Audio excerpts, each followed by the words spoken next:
lost in night, in the wood, shadows fight.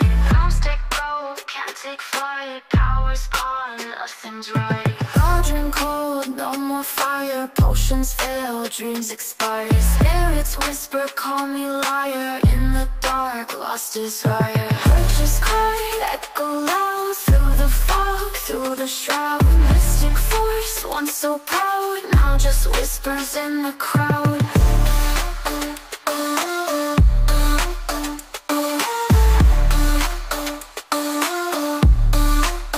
Babalan TV.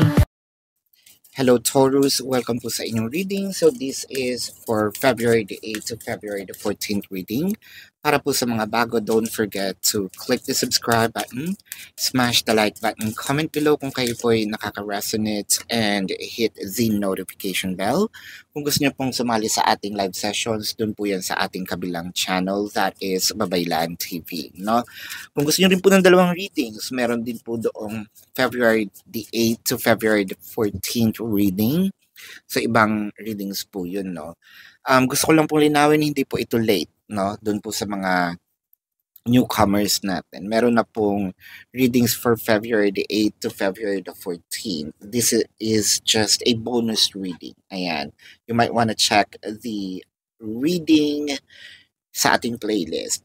I want you to know that this is a general reading. You may resonate with the entire sessions or konti lang, no? That depends on your situation. Take what's only yours. Magsimula na tayo, Taurus. Taurus. Ang nakikita natin dito, marami tayong mga posibilidad na nasa isip ngayon. Pwedeng gusto nating i-achieve, gusto nating mangyari sa atin. It might be an inspired action, an inspiration, no? Pwede tayong nakapanood ng something and then, ay, kaya ko rin naman, no? Or pwedeng business na nakita natin na, ay, masarap din naman akong gumawa niyan, no? Or marunong din akong gumawa niyan. So, might as well subukan nga, no? Ang nakikita natin dito, Taurus, one thing's for sure, you want to elevate, no? Itong inyong experience. Siguro, meron tayong mga intuitions, dreams, na parang ano ba yung meaning nito, or ano ba, bakit lagi ko nakikita itong number na ito, no? Comment po kung ano yung mga numbers na nakikita ninyo, no? Para at least ma-interpret natin sa mga susunod na sessions, if ever meron, ha. Or bakit laging yung kulay na ito, no, yung pangalan na ito, lagi ko siyang naririnig, lagi kong nakikita yung ganitong kulay, yung ganitong logo, hindi ako familiar. First time ko nakikita, I think the synchronicities, ito yung tinatawag natin, no, na parang ibinibigay sa inyong signs. Ngayon, meron talagang push, no, kasi parang feeling mo, this is something gonna make you stable. Whether you are single or you're in a relationship, single, let's say, parang gusto ko talaga tong gawin, no? Nandito yung drive ko ngayon. Hindi ko alam kung bakit, hindi ko ma-explain, no? Kung in a relationship naman or situationship muna, no? Sabihin natin na ang lalakas ng kutob ko na itong person na ito is para sa akin, and I feel like I want to put this connection into another level of commitment, no? Doon sa mga in a relationship na parang itong taong talaga to yung makakasama ko habang buhay, no? For those who are in a relationship, sa mga married na, siguro, sinasabi nyo, ay, baka kasal, no? Ay, baka anak, no? Or gusto kong lumipat ng bahay, bumukod kami, no? With the 7 of Wands, I think that you are more into this downloads, pwede natin sabihin yan, energetically, dahil parang we are inspired to somehow get up every day, no? Baka meron tayong mga napupuso ang pinapanood, no? Na nandun lang tayo nakafocus kasi it inspires us. To the mere fact na we're looking forward to a specific energies. And it felt like you are so into it and you feel that this is stable. Yun nga sabi ko kanina. With the Strength card and the Five of Wands. So kahit feeling mo, no, nag-aagaw itong puso at isip mo, ang hirap pigilan, no? Sabi nga dito, sabi ni Miss Donna Cruz, no? Kapag tumibok ang puso, ayan, mahirap na itong pigilan, no? Or let's say sa trabaho, sabihin mong, hindi ko man alam yung field na yan o yung department na yan, no? Pero parang merong ang lakas ng force na hinahatak ako, no? Gusto kong subukan. Wala namang masama. I think that pinag-aaralan mo na somehow, no? Meron ka ng mga ideas or nakikipag-kaibigan tayo sa department na yon, no? With the Seven of Wands and the Hermit card, I'm seeing all the learnings. I think that these are all self-taught, no? And you have been eyeing for this situation for quite a while. Ngayon, ang nakikita natin dito, parang somehow may reciprocative, no? Energies with or actions or yeah, parang vibe from this department, person, event, no?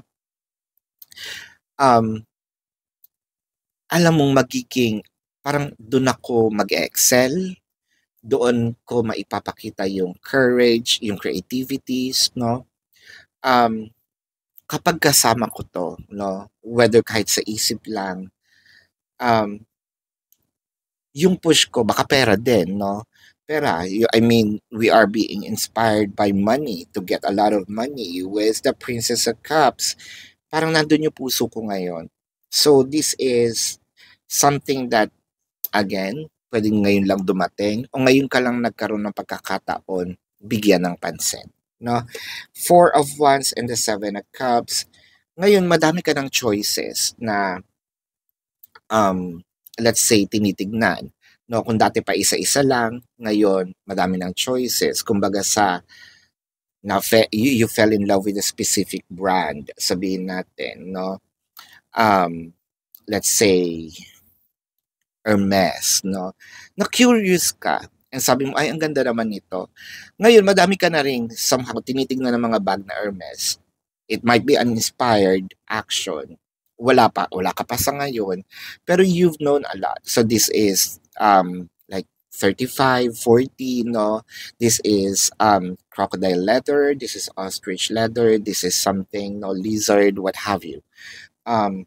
Parang yung nangyayari sa akin ngayon. I am from Manila.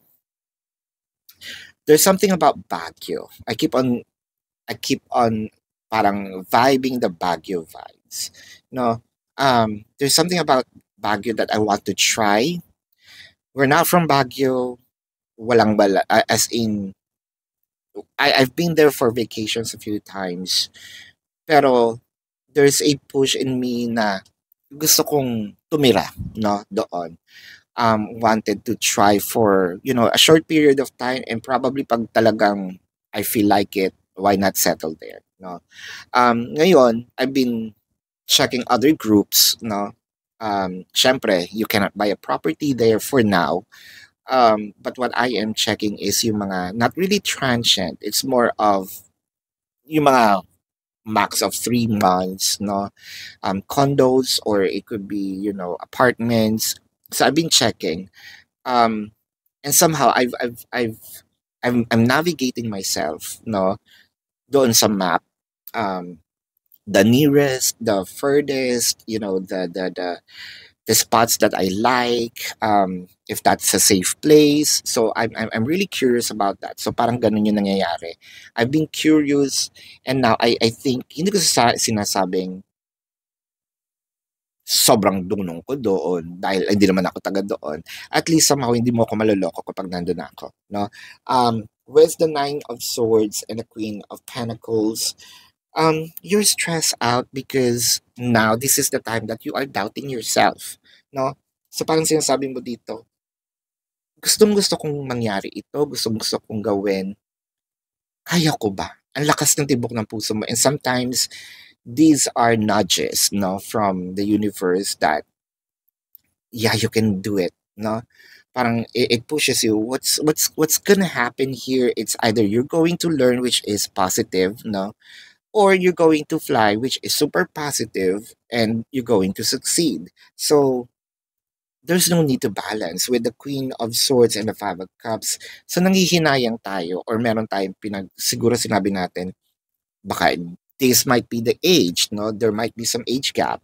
Siguro sana, no, nung mga panahon na meron pa, kaya pa, or nung bata pa ako, nagawa ko yan.